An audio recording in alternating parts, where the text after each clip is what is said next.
Hi guys! Good day! My name is Amira Al Mustafa and today I'll be going to discuss the laws about the homelessness. So actually there aren't specific laws solely for the homeless in the Philippines, but several laws and programs indirectly impact them. So there are four laws and one program. First is the Magna Carta for the homeless under Republic Act number 11291. Second, the Philippine Constitution 1987 under Article 13 Section 9. Third, Republic Act number 7279, Urban Development and Housing Act of 1992. Fourth, the Republic Act number 3801, Charter of the Child and Youth Welfare Code, and the last one is Department of Social Welfare and Development or DSWD programs. So let's proceed. The Magna Carta for the Homeless under Republic Act number 11291. This law was enacted in 2019 to address the growing problems of homelessness in the country. It defines the right and entitlements of homeless individuals, such as right to basic access services, social protection, and housing assistance. So, the concept of this law, the Magna Carta for the homeless, one could envision a comprehensive framework aimed at not only addressing immediate needs but also fostering long-term solutions.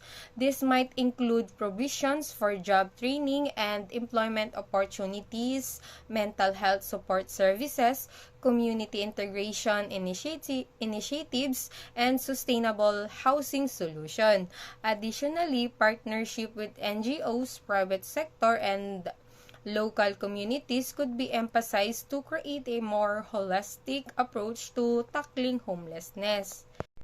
The Philippine Constitution 1987 under Article 13, Section 9, in this section recognizes unprivileged and homeless citizen as beneficiaries of urban land reform and housing programs. It emphasizes the government's role in providing affordable housing and decent living conditions. In this law, the idea could involve enhancing access to land ownership and secure tenure, promoting community-driven development approaches, implementing inclusive urban planning strategies, and fostering partnership with the private sector to ensure the provision of affordable housing options. Additionally, sustainable and resilient housing solution could be integrated to address the long-term needs of vulnerable population and promote dignified living conditions for all citizens. Republic Act number 7279, Urban Development and Housing Act of 1992. This act establishes a framework for housing development initiatives. While not solely focused on the homeless, it lays the groundwork for government programs that could create access to affordable housing.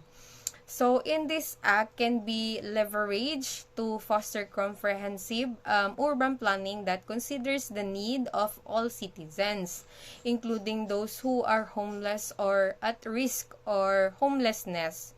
It provides an opportunity to develop integrated strategies, not only prioritize the construction of affordable housing unit, but also address the underlying causes of homelessness, such as poverty, unemployment, and lack of social support. Overall, expanding the scope of RA 7279 entails a comprehensive and inclusive approach to urban development and housing, with a focus on creating dignified living conditions and opportunities for all citizens, including the homeless. Republic Act number 3801, Charter of the Child and Youth Welfare Code. This act, though not directly targeting homelessness, but offers protection and assistance to homeless children. It guarantees access to government institutions that provide care, support, and potential housing solution for neglected, abused, or homeless children. And this act serves as a legal instrument to ensure that homeless children have access to essential services, including shelter, education, healthcare, and protection from abuse and exploitation. It underscores the government's responsibility to provide care and support to children who are neglected, abandoned, or living on the streets. Moreover, fostering collaboration between government agencies, nonprofit organizations, and community stakeholders is essential to ensure a coordinated and holistic approach to addressing the needs of homeless children. By prioritizing their well-being and investing in their future, society can work towards creating a more inclusive and compassionate environment where every child has the opportunity to thrive. Department of Social Welfare and Development DSWD programs. The DSWD implements various programs that offers temporary or transitional shelter, livelihood opportunities, and other forms of assistance to homeless individuals and families. These programs aren't established by a single law but function under the DSWD's mandate. So, DSWD programs involve recognizing the multi-faceted approach taking to address homelessness, which goes beyond just providing temporary shelter. These programs often include a range of services aimed at addressing the root cause of homelessness and supporting individuals and family in their journey towards stability and self-sufficiency. DSWD programs may encompass not only temporary or transitional shelter but also livelihood opportunities, skill training, psychosocial support, access to healthcare and education, and assistance in reintegration into society.